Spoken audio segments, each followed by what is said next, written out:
Hey gardeners, just tonight I'm just going to check out on my plants to make sure everything's going okay and the fruit's getting pollinated like it should be. Some of my plants don't actually require any kind of pollination from bees or any other kind of insects.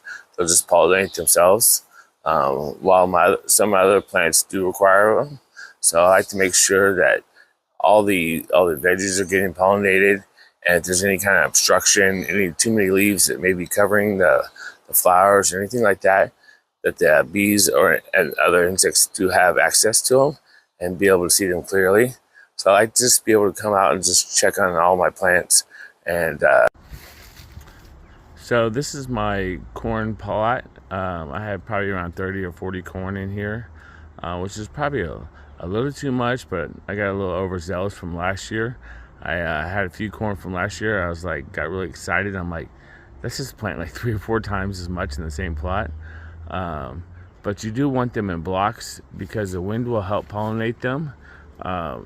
They will shake the tops of these, and all the pollen will fall down from the top all the way down to the silks down here. So one stalk can pollinate other corn that's nearby, which does help. So you want to make sure that you plant the same variety, because you do eat the seed of the corn, and if they're cross-pollinated, it could change the taste of it a little bit. So yeah, so basically it'll shake like this.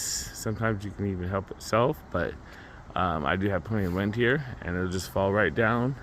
And each of these silks you want pollen to fall on, so that way each kernel gets developed and you'll have a full head of corn. And here are a couple of my self-pollinating plants. Basically, I have the bell pepper plant. I also have my tomatoes, my little orchard here. And basically, I have the male and the female parts inside the flower, so they will pollinate themselves with a little bit of wind, or sometimes I'll shake the tomato leaves just a little bit gently. I've even seen people use a leaf blower on tomato plants to kind of blow the parts together. But basically, if you just sort of put the plant in the ground and just feed it and water it and give enough sun, it'll take care of itself. Which is unlike my yellow cookneck squash and my green zucchini over here, which do require bees or some kind of insect to help pollinate. They'll have the male flower here, which you can see it would show some kind of fruit here if it was a female, kind of like this one right here. You would have the fruit here and then the flower. This is a female flower. And then you have the male flowers that have just the flower itself. And so you'll need to have the insects become in contact with both flowers to help pollinate the fruit.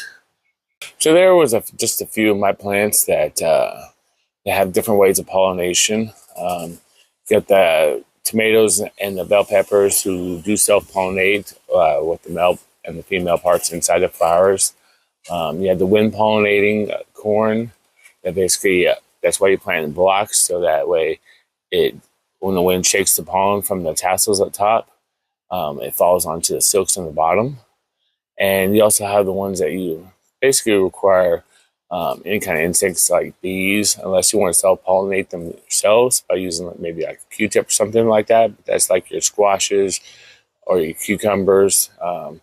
There's different ways that plants can be pollinated, whether it's by wind, water, insects, or they just take care of them, the pollination themselves. But either way, it's nice to be able to have different options, just in case if you don't have a lot of bees in the area, or maybe you don't have much wind and you'll have to think of different ways to be able to shake off the pollen from the plants. Thank you very much for joining, and please like and subscribe, and I'll see you next time.